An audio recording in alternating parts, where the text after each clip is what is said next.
Je pense qu'il y a une certaine, bon, je pense une certaine fierté d'être là, hein, parce que c'est clair.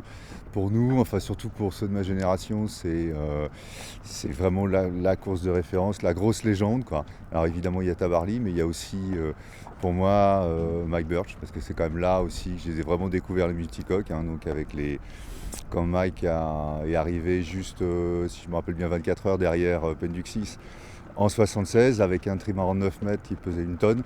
Là, vraiment, je me suis dit, il y a quelque chose d'intéressant à faire de ce côté-là, quoi. Voilà. C'est une grande fierté d'être là. C'est assez compliqué hein, parce que c'est vrai qu'à chaque fois, enfin, une préparation de transat, c'est du boulot. Surtout quand on le fait, enfin, comme on le fait nous, c'est-à-dire avec une équipe relativement réduite, hein, pour pas dire finalement très réduite, puisque finalement on a, grâce à le mix, un financement qui nous permet d'être au départ, qui nous permet de mettre le bateau au point, d'être vraiment au maximum des possibilités du bateau. Mais on est loin d'une équipe professionnelle, hein, comme tous les autres qui sont ici. Donc effectivement, pour nous, il y a une grosse pression aussi parce qu'on se retrouve au départ de The Transat, là vraiment avec presque que des professionnels. On est relativement peu, je pense à Eric Nigon dans 50 pieds comme moi, avec des bateaux anciens et sur des profils non professionnels. Donc ça va être à mon avis quand même une grosse bagarre et ça va pas être simple, quoi. Il y a eu effectivement une histoire incroyable au moment du Rhum. Le Rhum, bon, c'était la première transat avec Olmix, donc avec ce partenaire avec lequel on est maintenant depuis 3 ans.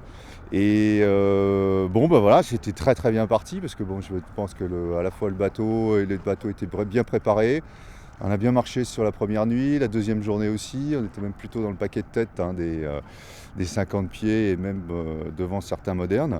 Et voilà, et puis bon, il y a eu un espèce de coup du sort absolument incroyable avec un éclair qui est passé à travers le bateau.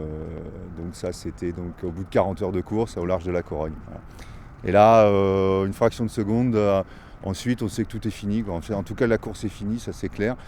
Et très rapidement, j'ai compris que je pourrais même pas continuer à naviguer, hein. Donc à un moment donné, il y a eu quand même un moment très très dur parce que à un moment donné, il faut abandonner le bateau, voilà, se jeter en mer au large, ce qui n'est pas quelque chose qu'on fait vraiment facilement, et attraper un plongeur au bout d'un câble pour revenir en hélicoptère, quoi. Donc c'est extrêmement brutal, quoi, parce que dans une journée, on passe du statut de coureur, enfin on est vraiment dans la course, et puis quoi, même pas 8-10 heures après, on est à terre, on est complètement perdu, quoi. Plus rien, plus de papier, c'est le blackout total, quoi.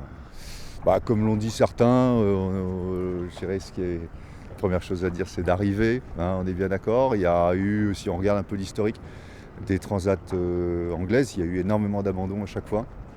Là, on est 24 au départ, je ne sais pas combien on sera à l'arrivée, mais c'est vrai que le premier objectif, c'est d'amener le bateau en bon état de l'autre côté, rien cassé, hein, et puis aller le plus vite possible.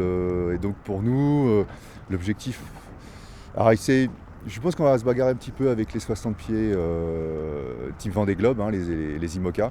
Parce qu'effectivement, je l'ai vu plusieurs fois sur le Fastnet et même là sur le convoyage qu'on a fait, la petite course de ralliement, le warm-up de Saint-Malo à Plymouth, que finalement on arrive à tenir notamment auprès voilà, les 60 pieds dernière génération, donc c'est plutôt sympa pour un bateau qui a 25 ans.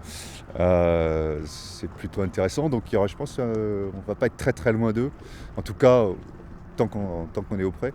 Et puis ensuite dans les multi 50, évidemment là bon, bah, il y a deux catégories, hein. Il y a les trois bateaux modernes et puis deux anciens, donc bah, on va essayer d'être déjà le premier des anciens et puis peut-être grignoter un des bateaux modernes en fonction des conditions, mais ça c'est la loterie météo en fait qui nous le dira, puisque nous je sais qu'on marche bien dans le gros mauvais temps, voilà, donc on verra. Non, c'est un très très grand moment quand même, hein. C'est la ligne de départ à Plymouth, tous les plus grands navigateurs l'ont prise, et là on va être aussi au départ avec bon, il y a beaucoup de jeunes, hein, parce que c'est clair, nous on commence à être un petit peu dans l'ancienne génération. D'ailleurs, je pense qu'avec Loïc Perron, on est les deux plus anciens. Voilà. Donc il y a beaucoup de jeunes, mais il y a juste beaucoup de jeunes qui sont soit des champions, soit des futurs champions pour certains, quoi. Mais donc voilà, c'est pas anodin de se retrouver effectivement sur une ligne de départ que François Gabard Jean-Pierre Dick, d'autres, enfin voilà, tous ceux qui sont les grands pros de la course au large, quoi.